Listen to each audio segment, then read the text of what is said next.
sequía y de agua, el señor Eugenio de la Rosa, quien es el presidente de la Junta de Regantes del canal Horacio Vázquez de la localidad de Montecristi, dio unas declaraciones justamente hablando de la mejora que se ha sentido en la línea noroeste, porque se le está ya entregando agua a los cosecheros casi en un 100% para la siembra de diferentes rubros, incluyendo, yo sé que la línea siembra 100.000 tareas de arroz, más la siembra de banano, y de acuerdo a Eugenio de la Rosa, habla de que la esperanza, por supuesto, es de que las precipitaciones continúen para poder suplir el agua que precisan los cosecheros de estos rubros. Dice que ya los afiliados a esa junta de regantes están recibiendo agua en un 100% para mojar bananos, arroz y otros arrubos agrícolas. Ojalá que estas lluvias permanezcan. Y la información que tenemos es que también en municipios como Guayubín, Castañuelas, Esperanza, en la parte también alta de la cuenca del Yaque, me dijeron que el nivel de la presa de Taveras también mejoró, o sea que las cosas están cediendo. Pero no nos olvidemos que el problema del agua no es un día, ni es una temporada, es un problema grave que debemos ir solucionando los dominicanos, economizando todo el tiempo, creando una cultura de economizar el agua. Eso es lo que tenemos que hacer. Pero también hay que variar un poco los cultivos, sobre todo en la línea, para emplear métodos más ahorrantes de agua. En el arroz, por ejemplo, que es un encharque durante 2 meses para que pueda espigar bien, deben buscarse soluciones. Bueno, en Israel cosechan a través de goteros y mantienen ese país en todos los cultivos, porque es una forma de ahorrar. Bueno, pero lo importante es que se está atendiendo a lo más importante, que es la agricultura, porque sin agricultura no hay comida. Señores, hoy Amnistía Internacional emitió una declaración, un documento, en donde acusa a la Policía Nacional, asómbrense, de República Dominicana, por estar practicando violación, tortura y humillación a las trabajadoras sociales. Los policías parece que se aprovechan. Y que por esta zona, donde está este estudio, el canal Boreal, también la han practicado. Qué lástima que actúen así los policías, porque no son delincuentes. Si usted lo agarra preso, no tampoco trate de aprovecharse, porque no han hecho nada buscándosela. Y eso es doloroso, usted obligar a un ser humano a practicar sexo con usted, a él no gustándole. De todas maneras, Amnistía Internacional pone sobre el tapete esa práctica de la Policía Dominicana en el caso de las trabajadoras sexuales. Porque aquí se arrancan también confesiones, aún no sean trabajadoras sexuales. Todavía existe garrote y otros métodos de tortura. De todas maneras, volvemos otra vez a la palestra internacional con una policía que se aprovecha de las mujeres. Esa es nueva. No es nueva. No, la denuncia a nivel internacional, ya esa es otra nueva.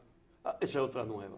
Siempre uno puesto en el tapete. Porque siempre con los haitianos, la violación esa es la constante. Entonces, sí, y ahora es esa misma que no ha denunciado por práctica anti-haitiana. Pero dé la información completa, Cabral, porque hice un documento evaluando entre otros la Policía Dominicana, donde dice que se aprovecha cuando son detenidas las trabajadoras sexuales para obligarla a tener sexo con policía y que la han llevado a tortura, que le han hecho humillación y violaciones a sus derechos. Amnistía Internacional es eso. Eso es amnistía.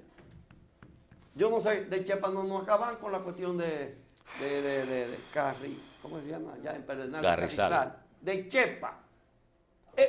Porque quizás sucedió en territorio dominicano, en el lado de la frontera, y era una franca violación y además puso en peligro la vida de militares. Porque cuando ellos encuentran una cosita así para acabarnos, esos organismos, porque ellos viven de eso. Y le dan dinero para que hagan eso en el mundo entero. Ojalá la policía se sepa manejar cuando se trata de trabajadoras sexuales, porque no son delincuentes. Bueno, y no se le puede dar el mismo trato que un delincuente, eso es todo. Mire, un día como hoy, 28 de marzo de 1973, fue asesinado Gregorio García Castro, Goyito. Y Director de la noticia, ¿no? que en ese momento se le atribuyó a las famosas fuerzas incontrolables de Joaquín Balaguer, pero sobre todo la muestra de intolerancia que había en el régimen de los 12 años, que ya iba a cumplir 8, porque fue en el 73. Y nunca es bueno olvidar hechos de esta naturaleza, porque lamentablemente la generación de ahora, estos hechos de la historia reciente, entre comillas, no los conoce, no saben quién fue Gregorio García Castro. Escribía la columna en un tris, que era sobre todo una columna de enfoque políticos. Casi diría muy parecida a la línea de Orlando Martínez, también asesinado en la época del doctor Joaquín Balaguer. Pero esa muerte de Goyito, que enluteció el periodismo dominicano, como otras muertes también que se produjeron en menor medida. Pienso que fue uno de los hechos que todavía hoy por hoy no están todos los detalles de ese asesinato.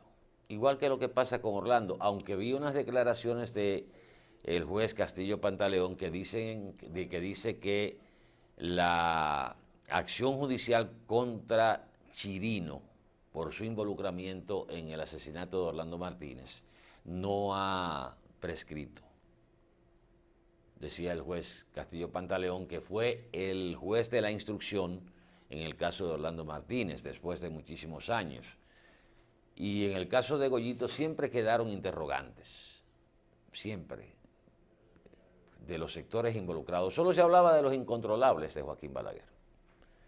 Hoy se cumplen 46 años de este asesinato, de Gregorio García Castro, Goyito. En primer lugar, uno condena el asesinato de cualquier ser humano, mucho más de alguien en el ejercicio de informar. Goyito, un poco distinto a Orlando, que no tenían la misma visión política. Orlando tenía más criterio en función de lo social, era más pro-marxista como punto focal. Goyito no era de esa línea, era un hombre más de centro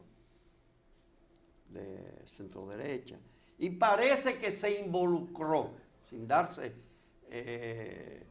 cuenta de la magnitud del riesgo que asumía cuando habían estas luchas de esas fuerzas incontrolables. Faltará tiempo para esclarecerse, faltará. Porque, por ejemplo, en el de Orlando se avanzó bastante. Lo único que se quedó, vamos a llamarlo así, en suspenso, en sombra, fue quién fue el autor intelectual de eso. ¿Cuál jefe militar dio la orden? Aunque se ha dicho, que me estoy apartando un poco del tema, de que la idea no era matar a Orlando. Que se le salió de la mano. Sí, de que era darle un susto. De que era darle un susto. Disque. Siempre estoy poniendo la duda. En el caso de Gregorio García Castro, creo que era de aquí, de esta región de Santiago, parece que se involucró en sectores, de los sectores que estaban en esa lucha interna del balaguerato en aquel entonces. De todas maneras, qué pena que a tantos años todavía no se ha podido esclarecer ese asesinato.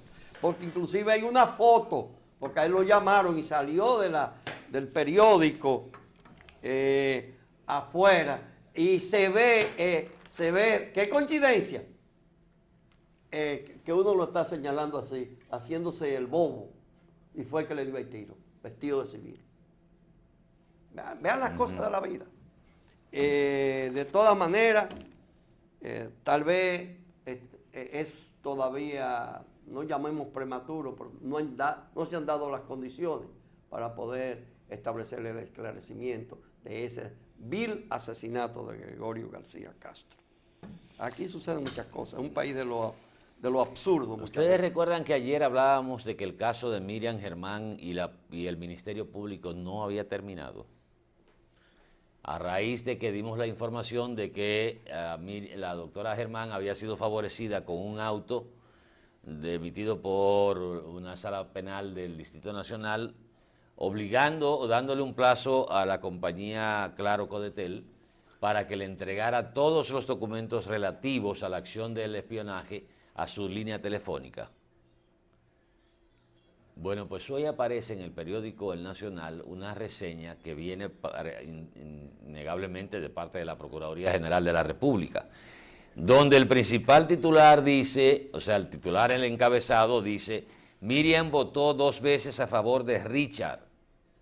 ¿Quién era Richard? Bueno, la persona que se suicidó, que estaba ligado al caso de supuestamente de narcotráfico, y según se determinó en la investigación que sobre ese particular realizaron las autoridades supuestamente de República Dominicana y Estados Unidos, la doctora Miriam Germán, presidente de la Cámara Penal de la Suprema Corte de Justicia, votó 2 veces a favor del extinto convicto Richard Molina Ovalle.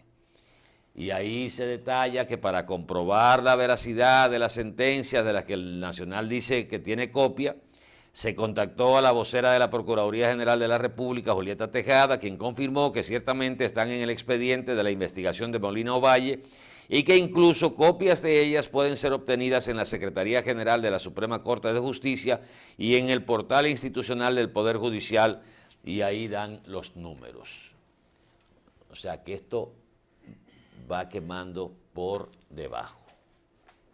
Eso no ha terminado ahí. Bueno, vamos a la pausa. Venimos en un momentito.